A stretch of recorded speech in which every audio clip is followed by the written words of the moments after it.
this. We're going to talk about this show in a second. Yeah. The name of your show is Banned from Stage 3. Banned from Stage 3. Yeah. And I love this logo. And the subtitle is Addicted to the Stage. I can tell that. But, you're not just an addict. You're also a pusher because of all the people that you've helped get up on stage. Yeah. But here you are. It says Banned from Stage, and I love this graphic. Mm-hmm. It's got you, a great cartoon of you. No, that's an actual picture. No, this. Oh, you're talking about my logo. Your logo. My logo, yes. And you've got a big old masking tape over your mouth. Yeah. And so, tell me about what are we going to see when we come to see Banned from Stage at Midtown Bar and Grill on May 25th.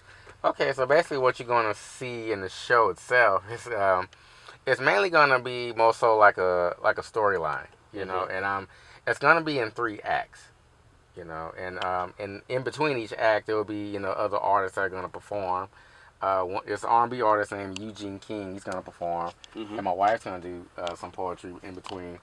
The lovely and talented Chris Crawford. Yes, and opening the show, it's a rap duo. They're called the Intellectuals. Intellect, not intellect. Yeah, intellect. Intellect, I love that. Like intellect, yeah.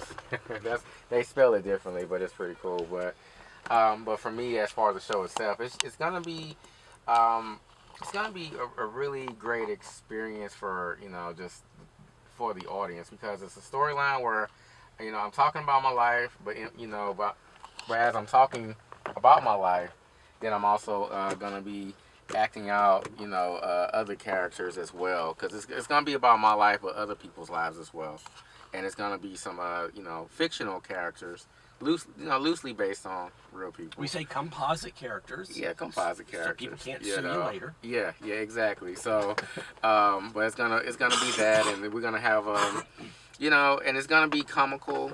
It's gonna be serious as well. It's gonna balance everything.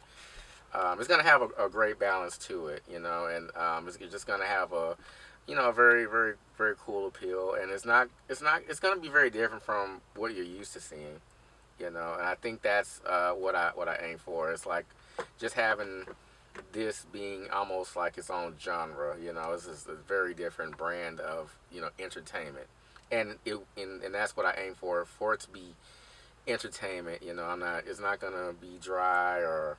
I want it to be like entertaining. I want it to be engaging. I want people to actually get a very strong impression from what they see. Well, I know that with a lot of your art, a lot of people, what they're looking for is, there's a comic element in many things that you do. Yes. But I gotta also say, I've also seen you, you're in your side of your comedy, there's also a good deal of psychological insight. And the one thing that I noticed with a lot of your artwork, a lot of your performance pieces is you seem to often talk as a character who's talking to himself instead of addressing, the world. It's someone who it often seems they're trapped and encaged and fighting against the cage. What's inspiring you as an artist to come up with that kind of theme? I mean, for me, is I guess that the whole trap feel is mostly so that someone could actually just sit and observe, me, I guess explaining, the story or But my thing is for the person that's watching or listening to them for them to mostly have a very strong interpretation of what's going on and a clear understanding. Because my biggest thing is. There will be little to no misinterpretation. As everybody's on the same level, and everybody pretty much gravitates towards what I'm doing, but they all understand it together. And I think that's mostly what I strive to be effective with. So I mean, it doesn't matter if you consider yourself an intellectual or not. This is for everybody. Okay, so I'm looking at the promotional artwork you have here for Banned from the Stage 3. Yeah.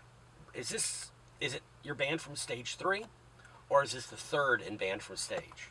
It's the third because I'm pretty much picking up where I left off. So when I did it, my first show was was Banned from Stage, and then I came back later that year with Band from Stage 2. Okay. This is in 2012. And, you know, and I did Band from Stage 2 a couple times. But each time I did it, the show, it pretty much, you know, Band from Stage 1 had like, you know, one set of material. And then Band from Stage 2 was more so expanded. Mm-hmm. And then Band from Stage 3, I'm going to expand most of that material and just make it more in depth, and then just add and take away some things that will make it more engaging for everyone. Who was the toughest character? Because I know you're performing several characters. Mm-hmm. Who's the toughest character for you to get into in The the show? the toughest to get into.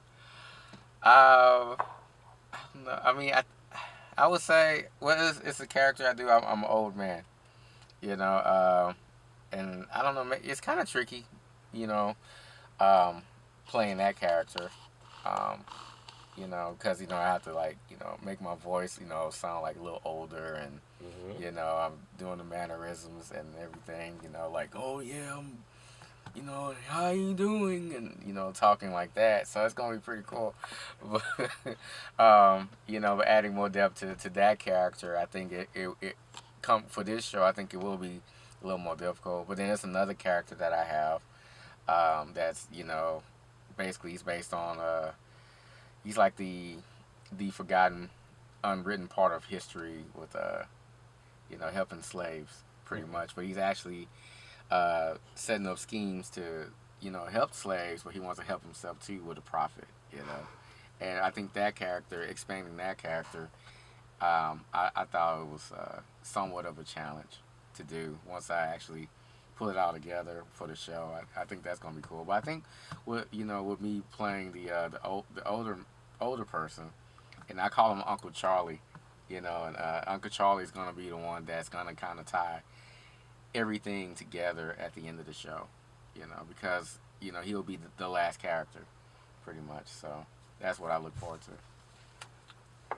Kyle, we only have a few more minutes. I was wondering if you'd like to read another poem for us. Oh, another poem. Okay. Yeah, I can do that because I can do this one poem for my mother. So when I started off, I guess I did something that's kind of funny. But I do this one for my mother because Well, Mother's Day did just pass. yeah, my mother she passed a year ago.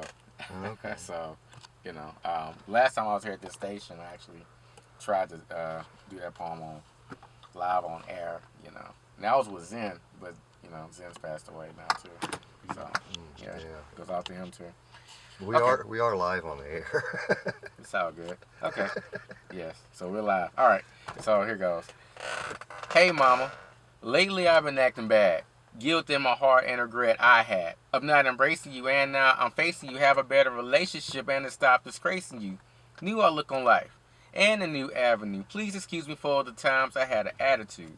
For not putting up with you when you was rude. For not being more patient, mama, I'm a fool. Ashamed of your affection. It ain't look cool. Rejected every time. I never felt cruel. For my love, you wait. Every time I was late. You was strong, I was weak. At times I won't speak. Love like a job, you never took a break. Yet I gave a headache to make your heart ache. I don't know where I developed this heart of hate. Overwhelmed by your love too much to appreciate. Closest friends passed away, now you feel lonely. I'm a young son, but too old to hold me. I'll repay you for all things you did for me. I mean nothing phony, treat you like my best homie. I'ma make up for your empty life. Treat you just as good as my future wife. And mama promise it will be nice. I cook and clean for you every week, once or twice. Bring home Netflix every other night. So that later in life, I won't pay the price of not treating you right. Cause girls don't like to see a man not treat his own mama right. Sorry about the times that I didn't trust you. Sorry about the girls that I put above you. I promise I won't sell drugs like my brother. And I won't bring a girl home if I didn't love her. I was with kids the other day. They start drama. I took control of the situation as if I'm father. Yelling and screaming. I sound like my own own mama. Then I question myself and I question karma. Kids complain about me like I used to do. Tables have turned. Now I sound just like you. We complain about our parents, things we can't stomach. It's funny when we're their age, then we becoming. And as a parent, we learn to come and run it when our parents have been there and done it. Now I understand your rules, always enforcing me. Love unconditional, always endorsing me. You did it so beautifully and so lovely. Thank you for not putting no one above me. I got a plan. I got a better plan, cause now I understand. If I become a better son, I become a better man. Yeah, thank you. Wow. Very cool. That's beautiful, and that goes out to your mom. I know, Yeah. I know there was a beautiful tribute, and Yeah, and she got to hear it. She liked that poem. Yeah, she always that's liked great. to hear me do it. That's So cool. so we're going to be seeing you a week from tonight at Midtown Bar and Grill. I didn't give the address. It's 415 West Gray. and it's upstairs. It's the upstairs. So it's a beautiful spot up there, and we're going to see you and several facets of you in personality it's gonna be of other characters. I'm excited. Thank you for coming out. I think we're about to go into. We're going to be listening to. We got a clip from the Bad Credit Band, who is playing tomorrow night, also at the Midtown Bar and Grill, 415 West Gray. They're called the Bad Credit Band. Yes, you got to meet the guys.